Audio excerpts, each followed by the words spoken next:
Right now, in 2026, the United States and Israel are fighting a massive, complex, and seemingly endless conflict against Iran. But here's the bizarre part that confuses almost everyone watching this unfold. The fiercest battles, the most intense drone strikes, and the heaviest missile barrages aren't actually happening inside Iran's borders. They are happening in the rugged mountains of Lebanon, the sweeping deserts of Syria, the dusty flatlands of Iraq, and the hostile shores of the Red Sea. Why is a nation located nearly 1,000 miles away from the Mediterranean Sea fighting a massive coordinated war on its coastlines? For decades, political analysts and news anchors have blamed this entirely on ideology, religion, or historic rivalries.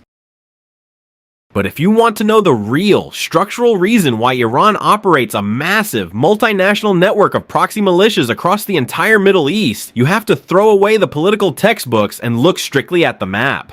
Welcome back to US Geography. Today we are completing our trilogy on Iran by revealing how its terrible, physically confining geography practically forced it to build a shadow empire. We are going to explore the hidden desert corridors, the mountain fortresses of their allies, and why the map dictates that for Iran, the best and only defense is a relentless, long-distance offense. Let's start by recapping the ultimate geographic paradox of Iran. As we discussed in our previous episodes, Iran is fundamentally a fortress. It is ringed by the impenetrable Zagros Mountains to the west, the towering snow-capped Alborz Mountains to the north, and an absolutely apocalyptic burning salt desert to the east. This specific topography makes the country practically impossible to invade by a conventional land army. But here's the geographical catch. A fortress is also a prison. By being locked behind these massive mountain ranges, Iran is geographically isolated and economically cut off from the rest of the world. Furthermore, as we learned, their most valuable strategic asset, the massive oil and natural gas fields of Khuzestan, sits completely exposed on a flat plain outside the protection of the Zagros Mountains, pressed right up against the border with Iraq. If the strategists in Tehran simply sit back and wait for an invading coalition army to reach their mountain borders, they have already lost their oil, and in the modern world, if you lose your energy sector, you lose your country. In basic military strategy, if your geographic core is inherently vulnerable, you desperately need a buffer zone. The United States has the ultimate geographic buffer zones, the massive Atlantic and Pacific Oceans. Iran doesn't have oceans. To protect their core, their only option is to artificially push their defensive line as far away from their actual physical border as humanly possible. So, if you are the military strategist sitting in Tehran and you realize you need to expand your influence outward to create this vital buffer, which direction do you go? Let's look at the map and eliminate the geographic dead ends. If you look south, you hit the Persian Gulf and the Gulf of Oman. While Iran can harass commercial shipping here with fast boats and mines, expanding physical territory across the water requires a massive world-class blue water navy. The United States Navy completely dominates this body of water with aircraft carrier strike groups, making southern expansion a geographic impossibility. If you look north, you hit the Caspian Sea, which is a landlocked lake, and the incredibly rugged Caucasus region. Pushing north means running directly into the historic sphere of influence of Russia. Russia is a nuclear-armed superpower that historically does not tolerate regional rivals encroaching on its southern underbelly. If you look east, the geography transforms into an absolute nightmare. You are facing the untamable, highly mountainous tribal regions of Afghanistan, a place where empires go to die. Further south is the border with Pakistan. Pakistan is a rapidly developing state with a massive population of over 240 million people, a highly capable standing army, and most importantly, a formidable arsenal of nuclear weapons. Pushing east is a literal death sentence. By pure geographic elimination, there is only one direction left on the compass: west. To the west lies Iraq, Syria, and Lebanon. Geographically speaking, this is the absolute path of least resistance. When you cross the Zagros Mountains heading west, the terrain dramatically changes. You leave the high, arid Iranian plateau and drop down into the Mesopotamian plains of Iraq. This is relatively flat, highly navigable terrain shaped by the Tigris and Euphrates rivers. Unlike the east or the north, this western corridor is politically fractured, historically unstable, and currently lacks a massive, unified military superpower to physically block the way. From a purely geographical and topographical standpoint, if Iran wants to survive the 21st century, it has no choice but to pour its money, weapons, and resources into the west. They use the flat terrain of Iraq as a strategic sponge. It acts as a massive geographic shock absorber, a buffer zone designed to bog down and bleed out any potential American or Allied ground invasion long before those troops could ever get within striking distance of the Zagros Mountains or the vital Khuzestan oil fields. But securing influence in Iraq is just the first step. The ultimate, overarching geographic prize for Iran is a concept military analysts call the land bridge. Look at the map of the United States for a moment. America's unmatched economic and military supremacy is largely tied to the fact that it controls massive coastlines on both the Atlantic and the Pacific, connected internally by a highly secure, massive interstate highway and freight rail system. Iran is desperately trying to build a much rougher shadow version of this. Their primary geopolitical goal is to secure a continuous, unbroken land corridor stretching from the capital city of Tehran, cutting straight across the flat plains of Iraq, navigating through the Syrian desert, and finally terminating on the Mediterranean coast of Lebanon. Why is this specific geographic corridor so incredibly vital to their survival? Because if Iran relies on cargo airplanes or cargo ships to supply its allies and proxy militias in Syria or Lebanon, the United States Air Force and the Israeli Air Force can easily track those shipments on radar and destroy them in the sky or on the water. But if you have a contiguous, secure land bridge, you can quietly drive unmarked trucks loaded with heavy equipment, tactical gear, and advanced missile systems across thousands of miles of desert under the cover of darkness. The geography of this continuous land bridge makes completely cutting off Iran's proxy forces virtually impossible for Western militaries.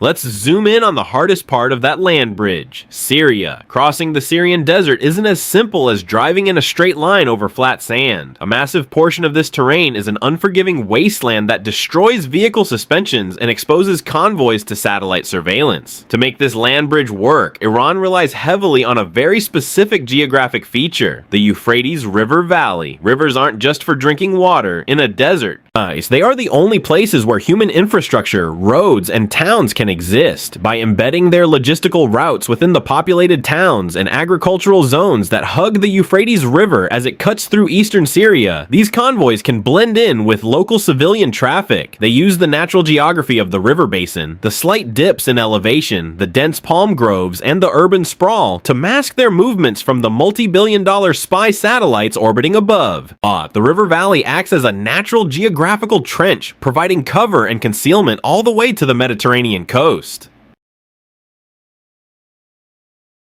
This massive land bridge ultimately terminates in a very specific geographic location for a very specific reason, Lebanon. Why does Iran pour billions of dollars into funding and arming proxy groups in a country so far away? The answer once again lies entirely in the topography. Look at a physical map of southern Lebanon. It is an incredibly rugged, hilly region completely scarred by deep ravines, steep limestone cliffs, and complex, naturally occurring cave systems. In many strategic ways, the geography of southern Lebanon acts like a miniature, forward-deployed version of the Zagros Mountains. It is the absolute perfect terrain for irregular, asymmetric warfare. By funding heavily armed groups in this specific mountain range, Iran has essentially built an impenetrable forward operating base right on the northern border of their primary regional adversary, Israel. The chaotic terrain allows these proxy groups to hide massive stockpiles of rockets, anti-tank missiles, and defensive capabilities deep underground. They can pop out from a hidden ravine, launch a devastating strike, and vanish back into the rocky valleys long before enemy aircraft can lock onto their position. Iran is effectively using the geography of Lebanon to fight a brutal war of attrition, ensuring that actual destruction stays 1,000 miles away from their own pristine cities.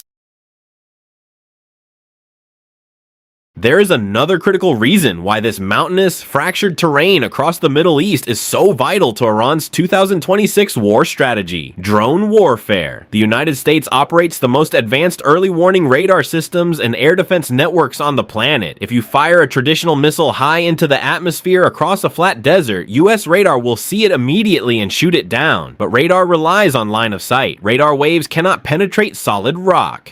By establishing launch sites deep within the mountain valleys of Lebanon, Syria, and Iraq, Iranian-backed forces can launch swarms of cheap, low-flying suicide drones. These drones are programmed to fly just a few hundred feet off the ground, actively weaving through the natural canyons and river valleys. The rugged geography acts as a physical shield, masking the incoming drones from American radar screens until they are practically right on top of their targets. It is a terrifying tactic where million-dollar technology is repeatedly defeated by billion-year-old rock formations.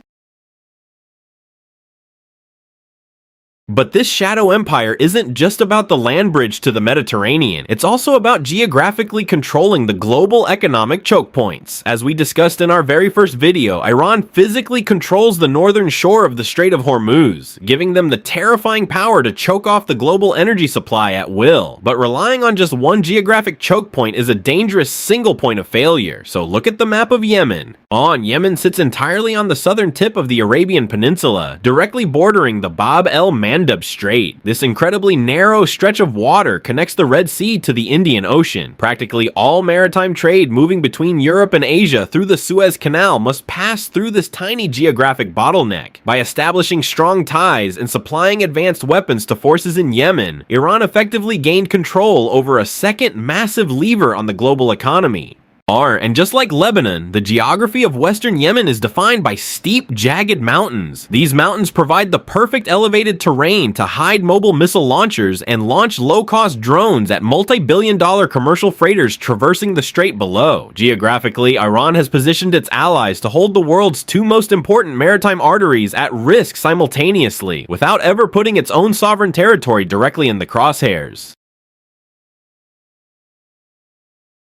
When you zoom out and look at the entire sweeping map of the Middle East, the chaos, the strikes, and the multi-front war of 2026 suddenly starts to make terrifying logical sense. Iran is a nation fundamentally trapped by its own geography. They are permanently locked behind unforgiving mountain ranges and scorching dead deserts, with their most precious economic resources completely exposed on the western plains. Their massive, sprawling network of proxies, from the militia forces operating in the flatlands of Iraq, to the entrenched fighters in the mountains of Lebanon, to the shores guarding the Red Sea in Yemen, is not just some random ideological expansion. It is a highly calculated, desperate geographic survival strategy. They are utilizing the rivers, deserts, and mountains of other nations to build the strategic buffer zones that their own borders completely failed to provide. And the map dictates their every single move. The map is the real battlefield. Thank you for watching US Geography. If you enjoyed this trilogy and want to see more deep dives into how mountains, rivers, and oceans shape global conflicts, make sure you hit that subscribe button. Let me know in the comments which region of the world we should break down next. I'll see you again next week.